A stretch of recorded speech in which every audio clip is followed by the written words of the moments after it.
Hi viewers, வருங்கால மருத்துவ மாணவர்கள் ஒவ்வொருவருக்கும் சூர்யா நீட் அகாடமியின் வணக்கங்கள். இந்த வீடியோல நம்ம பயாலஜில ஒரு முக்கியமான டாபிக் பத்தி பார்க்க போறோம். அதாவது பான்கிரியாஸ்.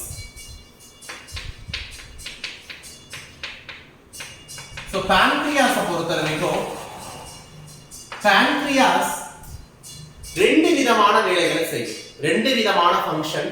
ஃபர்ஸ்ட் என்னன்னா டைஜஸ்டிவ் என்சைம்ஸ் செக்ரீட் பண்ணும். ஃபர்ஸ்ட் டைஜஸ்டிவ் என்சைம்ஸ் செக்ரீட் பண்ணும். அதாவது நம்ம சாப்பிடுறோம் இல்லையா, கார்போஹைட்ரேட் சாப்பிடுறோம், ஃபேட் சாப்பிடுறோம், புரோட்டீன் சாப்பிடுறோம். இந்த கார்போஹைட்ரேட், ஃபேட்ஸ், புரோட்டீன்ஸ் இதெல்லாம் டைஜஷன் பண்றதுக்கு, செரிக்க செய்வதற்கு தேவையான நொதிகள் என்சைம்ஸையும் பாத்தீங்கன்னா இந்த பான்கிரியாஸ் செக்ரீட் பண்ணும். இன்னொரு மிக முக்கியமான ஃபங்க்ஷனை பான்கிரியாஸ் என்ன செய்யுது அப்படின்னு பாத்தீங்கன்னா ஹார்மோன் செக்ரீஷன். நம்ம உடம்புக்கு தேவையான சில பிசியோலாஜிக்கல் ஆக்டிவிட்டீஸ்க்கு தேவையான ஹார்மோன்ஸை என்ன பண்ணுதுன்னா செக்ரீட் பண்ணுது.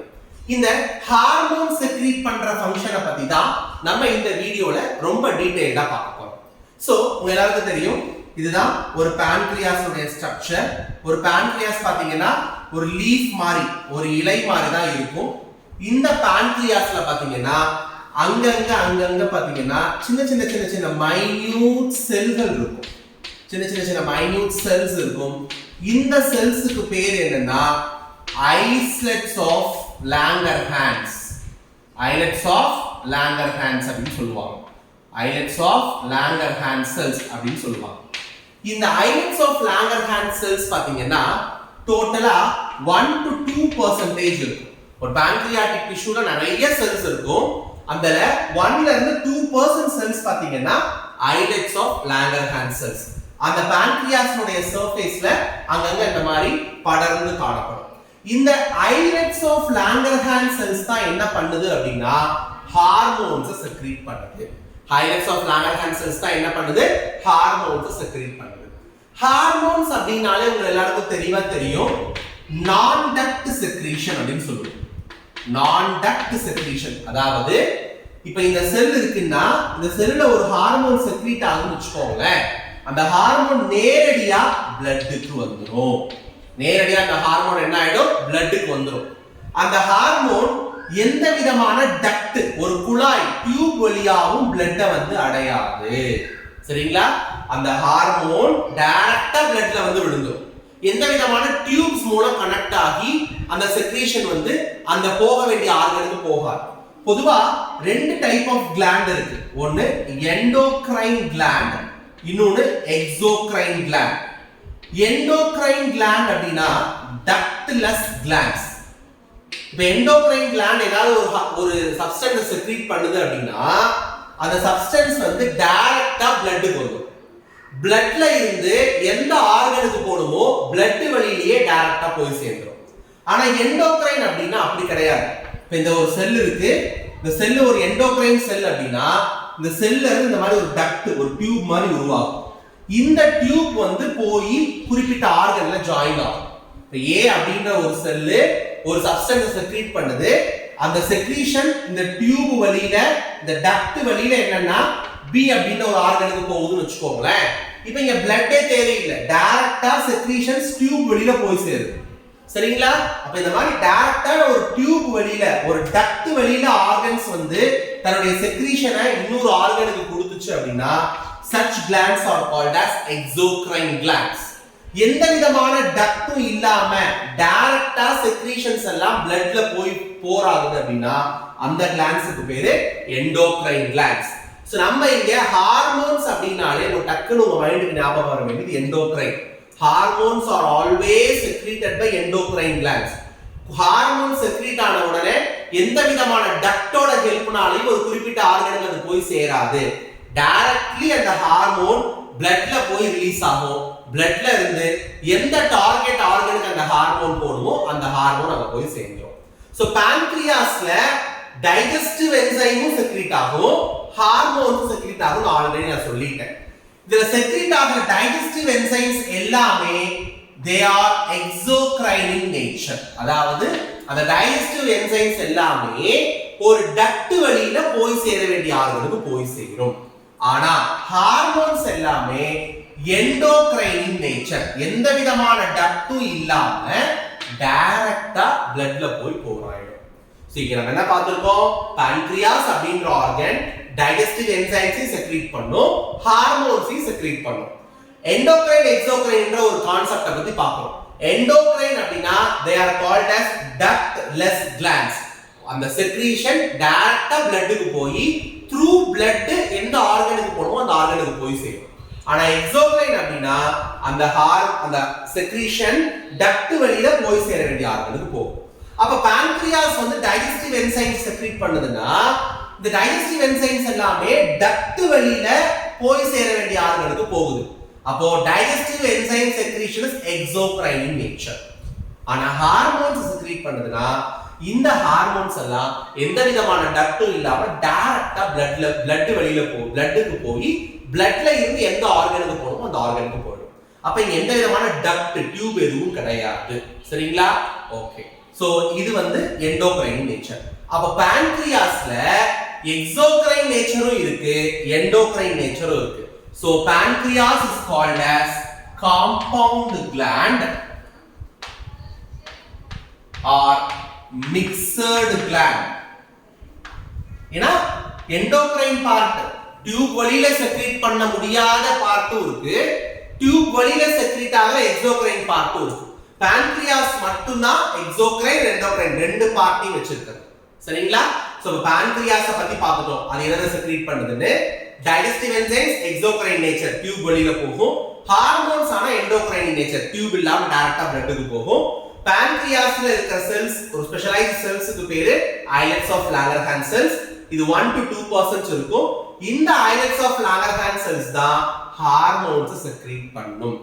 டைஜஸ்டிவ் என்சைம்ஸ் யாரு சார் செக்ரீட் பண்ணுவா, அது எந்த டியூப் வழியில சார் போகும்ன்றதெல்லாம் நம்ம டைஜஷன் படிக்கும்போது டீடைலா பார்ப்போம். இங்க நம்ம பார்க்க போறது எஸ்பெஷலி ஹார்மோன்ஸ் பத்தி. So pancreas is called as compound gland or mixer gland னு சொல்லுவாங்க, இல்ல mixed gland னு சொல்லுவாங்க. சோ pancreasல இருக்க இந்த islets of Langerhans cells தான் என்ன பண்ணுது, நமக்கு தேவையான ஹார்மோன்ஸ் செக்ரீட் பண்ணுது. ஓகே. இந்த islets of Langerhans of pancreasல நமக்கு ரெண்டு டைப் ஆஃப் செல்ஸ் இருக்கு. pancreasல இருக்கிற ஒரு டைப் ஆஃப் செல்ஸ்க்கு பேர் தான் islets of Langerhans cells. அந்த islets of Langerhans ரெண்டு டைப் ஆஃப் செல்ஸ் இருக்கு. ஒன்னு alpha cells, next one is beta cells. alpha cells, beta cells. alpha cells என்ன ஹார்மோனை செக்ரீட் பண்ணும் அப்படினா glucagon. alpha cells glucagon secrete பண்ணும். சரிங்களா?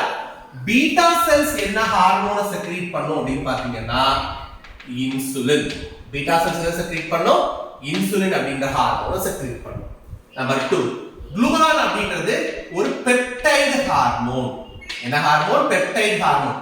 அதாவது புரோட்டீன் ஹார்மோன். சிம்பிளா சொல்லப்போனா புரோட்டீன் இன் நேச்சரா, புரோட்டீன்ஸ்ல இருக்க பாண்டுக்கு பேர் தான் பெப்டைடு பாண்ட் அப்படினு சொல்லுவோம். அதனால அந்த ஹார்மோனுக்கு பேர் பெப்டைடு ஹார்மோன்.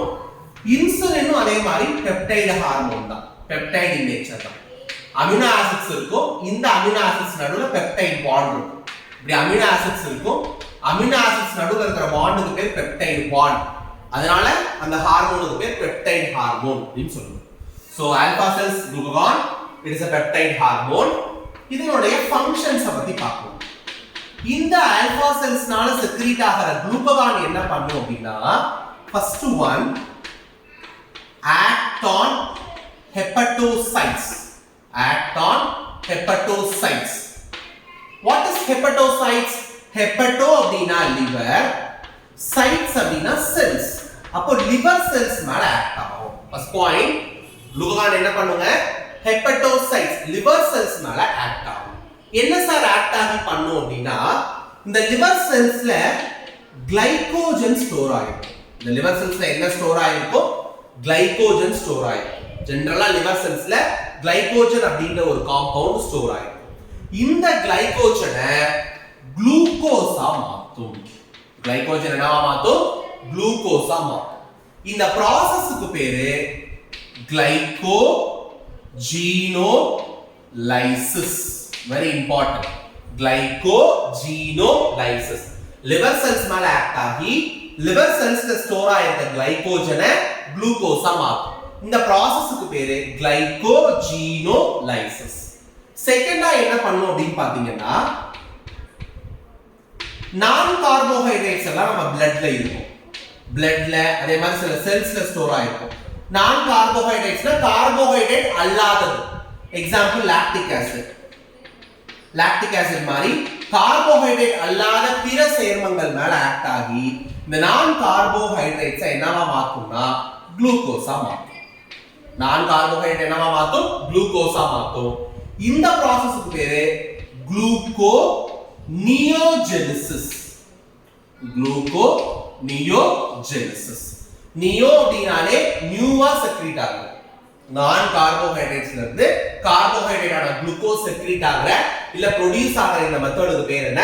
குளுகோனியோஜெனிசிஸ். தேர்ட் என்ன பண்ணும் அப்படின்னு பாத்தீங்கன்னா, reduces cellular uptake of glucose. Reduces cellular uptake of glucose. இப்போ ஃபார் எக்ஸாம்பிள் இதுதான் பிளட்னு வெச்சுக்கோங்க. இதெல்லாம் செல்ஸ். இந்த பிளட்ல இருந்து குளுக்கோஸ் வந்து செல்லுக்குள்ள போகாம தடுக்கும். அதுதான் reduces cellular uptake of glucose. இந்த செல்ஸ் எல்லாம் பிளட்ல இருந்து குளுக்கோஸை எடுத்துக்கிறத தடுக்கும் அப்படின்றாங்க. அப்ப இந்த மூணு வேலையை செய்யுது.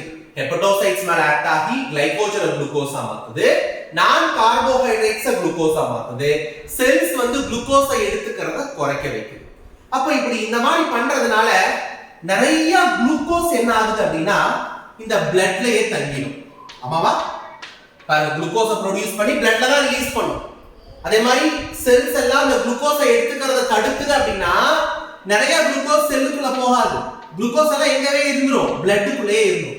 அப்ப இந்த மாதிரி சில ஆக்டிவிட்டினால என்ன பண்ணுது அப்படின்னா பிளட் குளுக்கோஸ் லெவலை இன்க்ரீஸ் பண்ணுது. வெரி வெரி இம்பார்ட்டன்ட் வேர்ட் தான். Increases blood glucose level. பிளட்ல இருக்க குளுக்கோஸ் லெவல் என்ன பண்ணுது? இன்க்ரீஸ் பண்ணுது. சர்க்கரை அளவை அதிகப்படுத்துது. அதனால இந்த ஹார்மோனுக்கு என்ன பேருனா, இங்க எழுதுற பாருங்க, ஹைப்பர்கிளைசீமிக் ஹார்மோன். நீட்ல அடிக்கடி கேட்பாங்க, ஹைப்பர்கிளைசீமிக் ஹார்மோன். ஹைப்பர்னா என்ன? அதிகம். கிளைசீமிக்னா குளுக்கோஸ். சோ பிளட்ல அதிகமான குளுக்கோஸ வந்து இது அப்படியே தக்க வச்சுக்கிட்டே இருக்கும். சோ அதனால இதுக்கு பேர் என்னது? Hyperglycemic hormone. புரியுதுங்களா? Next we are going for beta cells production. Beta cells produce பண்ற ஹார்மோனுக்கு பேரு இன்சுலின். இது புரோட்டீனிஷியஸ் இன் நேச்சர். அப்ப பெப்டைட் ஹார்மோன் நம்ம சொல்லுவோம். சரியா? இதனுடைய ஃபங்க்ஷன்ஸ் என்ன அப்படின்னா, ஃபர்ஸ்ட் இது என்ன பண்ணும்னா acts on hepatocytes and adipocytes. Hepatocytes and adipocytes. இப்பதான் சொன்னேன், ஹெப்படோ அப்படினாலே லிவர், சைட்ஸ் அப்படினாலே செல்ஸ், அப்ப லிவர் செல்ஸ் அப்படின்னு அர்த்தம். What is adipocytes? adipo அப்படினாலே ஃபேட், சைட்ஸ்னா செல்ஸ். அப்ப எந்தெந்த செல்ஸ் எல்லாம் நம்ம உடம்புல ஃபேட் கொழுப்பை ஸ்டோர் பண்ணி வைக்குதோ அந்த செல்ஸ்க்கெல்லாம் பேர் adipocytes. ஸ்கின்னு கீழே பாருங்க, சதைக்கு கீழே பாருங்க, நிறைய கொழுப்பு ஸ்டோர் ஆயிடும். பாத்துக்கீங்களா? இந்த ஃபேட் ஸ்டோரிங் செல்ஸ்க்கு பேர் தான் adipocytes. அப்ப இந்த இன்சுலின் ஹெப்படோசைட்ஸ் மேலயும் adipocytes மேலயும் ஆக்ட் ஆகி increases glucose uptake. இந்த செல்ஸ் எல்லாம் நிறைய குளுக்கோஸ பிளட்ல இருந்து எடுத்துக்கிறதுக்கு உதவி செய்யும். இது என்ன பண்ணுது? பிளட்ல இருந்து குளுக்கோஸ செல்ஸ் எடுக்கிறத குறைக்குது இந்த ஹார்மோன்.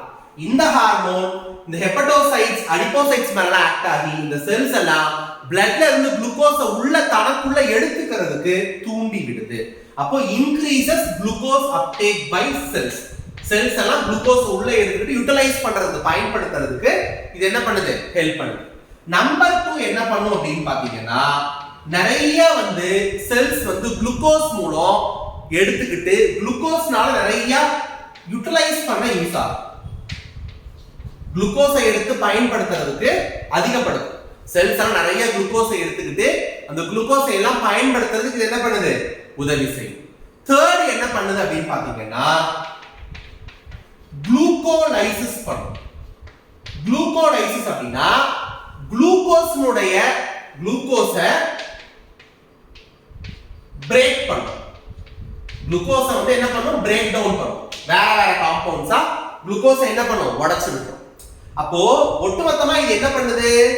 பிளட்ல இருந்து குளுக்கோஸை எல்லாம் யாருக்குள்ள அனுப்புது? செல்லுக்குள்ள அனுப்பிடுது. பிளட்ல இருக்க குளுக்கோஸை எல்லாம் உடைச்சு விட்டுருது.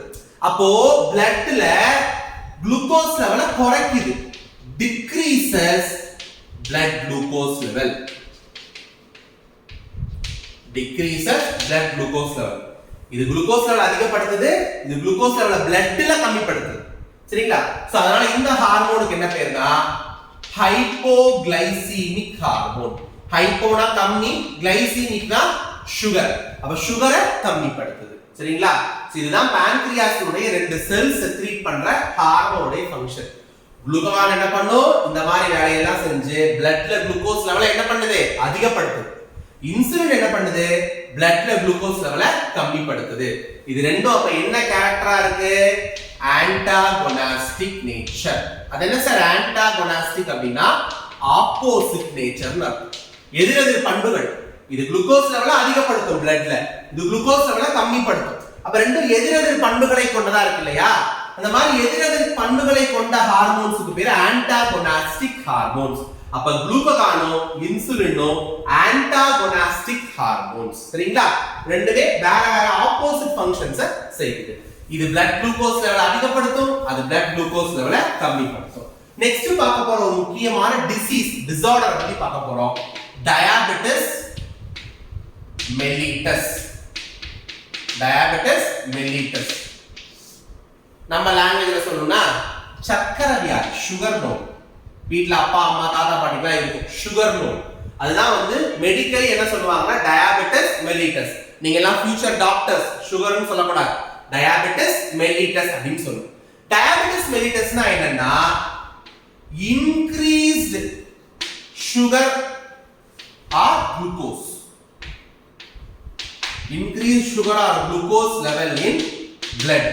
நம்ம ரத்தத்துல நார்மலா பிளட்ல எவ்வளவு குளுக்கோஸ் இருக்கணும்னா 100 ml blood எடுத்து செக் பண்ணோம்னா அதுல 80 to 120 மில்லிகிராம் குளுக்கோஸ் தான் இருக்கும். இதுதான் வந்து நார்மல் பிளட் குளுக்கோஸ்னுடைய லெவல். 100 ml of blood எடுத்து நம்ம செக் பண்ணா 80 to 120 மில்லிகிராம் ஆஃப் குளுக்கோஸ் தான் இருக்கணும். அந்த 80 to 120 மில்லிகிராம் ஆஃப் குளுக்கோஸ்க்கு மேல இருந்தாலும் பிரச்சனை, கீழே இருந்தாலும் பிரச்சனை. அப்படி 120 லெவலுக்கு மேல இருந்ததுன்னா அந்த டிசீஸ்க்கு பேர் தான் என்னது? சக்கரை வியாதி, டயாபெட்டிஸ் மெல்லிட்டஸ். இது எதனால சார் வருது அப்படின்னா ரீசன் blood glucose level வந்து bloodல வந்து glucose level என்னவா இருக்கு? அதிகமா இருக்கு. அப்ப bloodல இந்த glucose level குறைக்க வேண்டிய ஒரு ஹார்மோன் யாரு? இன்சுலின். இப்பதான் பார்த்தோம். இன்சுலின் அப்படின்றவன் bloodல வந்து glucose level என்ன பண்ணிட்டே இருப்பான்? குறைச்சு விட்டுட்டே இருப்பான். செல்ஸ் நீ நிறைய குளுக்கோஸ் எடுத்துக்கோன்னு சொல்லி செல்லுக்குள்ள நிறைய குளுக்கோஸ் அனுப்பி விட்டுட்டு பிளட்டுக்குள்ள குளுக்கோஸை எப்பவுமே கம்மியாவே வச்சிருப்பான். அப்போ பிளட்டுக்குள்ள எப்பவுமே குளுக்கோஸ் லெவலை கம்மியாவே வச்சிருக்க வேண்டிய ஒரு ஹார்மோனான இன்சுலின் ப்ராப்பரா செக்ரீட் ஆகல, சுரக்கல அப்படின்னா இந்த நோய் நமக்கு வரும். So improper secretion of insulin. So bloodல குளுக்கோஸ் லெவலை கம்மிப்படுத்தி வைத்துக்க வேண்டிய ஒரு ஹார்மோனான இன்சுலின் செக்ரீஷன்ஸ் ப்ராப்பரா இல்லைன்னா bloodல குளுக்கோஸ் லெவல் ஆட்டோமேட்டிக்கா என்ன ஆயிடும்? அதிகமாகும். அப்ப இன்சுலின் செக்ரீஷன்ஸ் கம்மி ஆகும் பொழுது நமக்கு என்ன டிசீஸ் வரலாம்? டயாபெட்டிஸ் மெல்லிட்டஸ் வரலாம். இதனுடைய சிம்டம்ஸ் என்ன சார் அப்படின்னா அந்த டிசீஸோட symptoms loss of glucose and ketone bodies in urine. loss of glucose and ketone bodies in urine. ஏன்னா நிறைய குளுக்கோஸ் வந்து செல்லுக்குள்ள போகாம எங்கே இருக்கு? பிளட்டுக்குள்ளே இருக்கு. அப்ப அந்த பிளட்ல இருந்து யூரின் உருவாகும் இல்லையா கிட்னி மூலமா, அந்த யூரின் வழியில நிறைய குளுக்கோஸும் கீட்டோன் பாடிஸ் வெளியில யூரின் வெளியில போகும். இதுக்கு என்ன சார் ட்ரீட்மெண்ட் அப்படின்னா மாத்திரை போடுறது ஒரு ட்ரீட்மெண்ட். ரெண்டாவது இன்சுலின் தான் நம்ம உடம்புல இப்ப கம்மியா இருக்கு. அப்ப ஆர்டிபிஷியலா என்ன பண்ணணும்? இன்சுலினை வெளியில இருந்து உடம்புக்குள்ள அனுப்பணும். இன்சுலின் ஊசி போட்டுக்கிறேன்னு சொல்லுவாங்க, அந்த சுகர் பேஷண்ட்ஸ் எல்லாம் கேள்விப்பட்டிருக்கீங்க. சோ உடம்புக்குள்ள நேச்சரா பான்கிரியாஸ்ல இருக்க ஐலெக்ஸ் ஆஃப் லாங்கர்ஹான்ஸ்ல இருக்கிற பீட்டா செல் செக்ரீட் பண்ண வேண்டிய இன்சுலினை ஆர்டிபிஷியலா வெளியில இருந்து தெரப்பியா அனுப்புவாங்க. சோ இதுதான் pancreasனுடைய ஹார்மோன் செக்ரீஷனை பத்தின டீடைல்ட் இன்ஃபர்மேஷன். இந்த பாயிண்ட்ஸ் மட்டும் தான் NCERT புக்ல இருக்கு. அதனால இத மட்டும் நீங்க தரவா தெரிஞ்சுக்கிட்டீங்கன்னா கூட நீட் எக்ஸாம்ல ரொம்ப யூஸ்ஃபுல்லா இருக்கும்.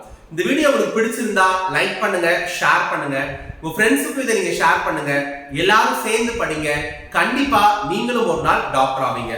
நம்ம Surya NEET academy Salem new bus ஸ்டாண்டுக்கு ஆப்போசிட்ல 12 இயர்ஸா இருக்கு. தமிழ் மீடியம் மற்றும் இங்கிலீஷ் மீடியமுக்கு தனித்தனியே ரிப்பீட்டர்ஸ் கோர்ஸ் பாத்தீங்கன்னா நம்ம சூர்யா அகாடமில ஆஃபர் பண்ணிட்டு இருக்கோம். இதை நீங்க யூஸ் பண்ணிக்கோங்க. தேங்க்யூ.